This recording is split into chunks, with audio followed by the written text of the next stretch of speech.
This August, my friend Dale McGowan will be releasing a book about relationships between people who are atheists and religious.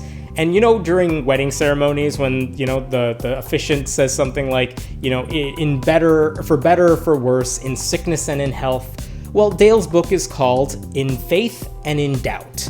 And in doing the research for his book, he ended up speaking to a lot of couples who are in these mixed religious relationships, for lack of a better term. And he got a good sense of what works and what doesn't.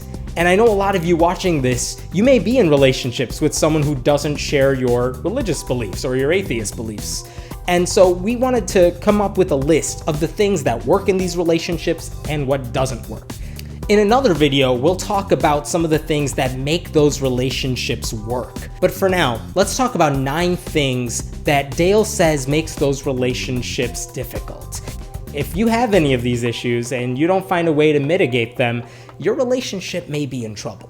You had the same worldviews when you got married, but then one of you changed. You always go into a relationship thinking you totally know your partner, you know them better than anyone else.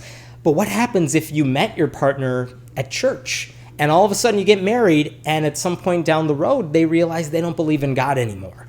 That's going to be a lot of tension right there. Or what if you're an atheist and you get married and all of a sudden you realize your non-religious partner starts believing in God?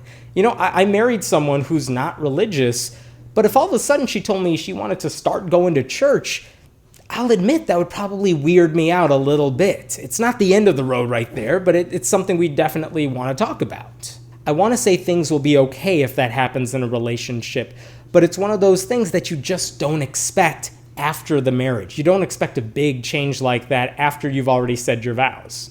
Both partners intensely believe different things. If you're a hardcore atheist and your partner pretty much just shrugs off religion, like, oh, believing in God? Meh, I don't know.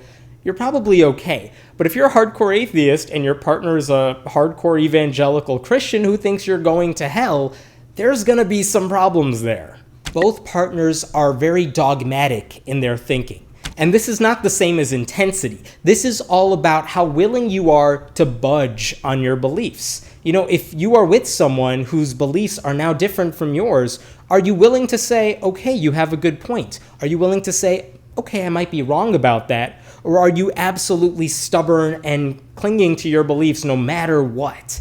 If you both are going to cling to very different beliefs, good luck with that. One or both of you have a strong desire to convert the other one.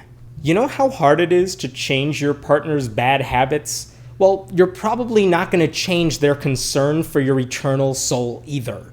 Or if it works out that way, you're probably not going to change their belief in whether or not you have an eternal soul. If you're both trying to change each other or fix the other person, you're just adding stress and tension to that relationship.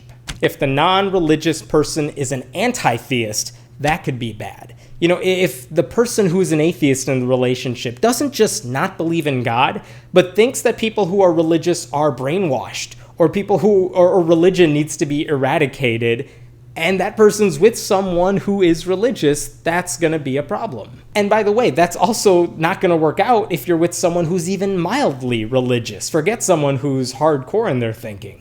Let's flip it around. If the religious person is hardcore about their faith or fundamentalist in their thinking, there will be problems. It's one thing if they just, I believe in God, and that's about as far as it goes. But if they're, a Mormon or a Jehovah's Witness or an evangelical Christian or someone who really believes it's their job to win souls for Jesus, that's not going to work out so well.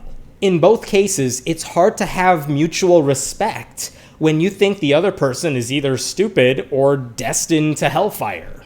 The marriage already has other high-risk factors. If you have differing religious views and other high-risk factors that often lead to a divorce, it's definitely not a good mix. What are some of these other factors? Well, if you have a huge age differential between you two, if you got married at a very young age, if you have a history of drug problems or alcohol problems, if there's a history of divorce in your families, those are things that tend to increase the likelihood you may get divorced also. Throw in a religious battle into the mix, and that's not going to bode well for your future either. You experience serious disapproval from the extended family or your community.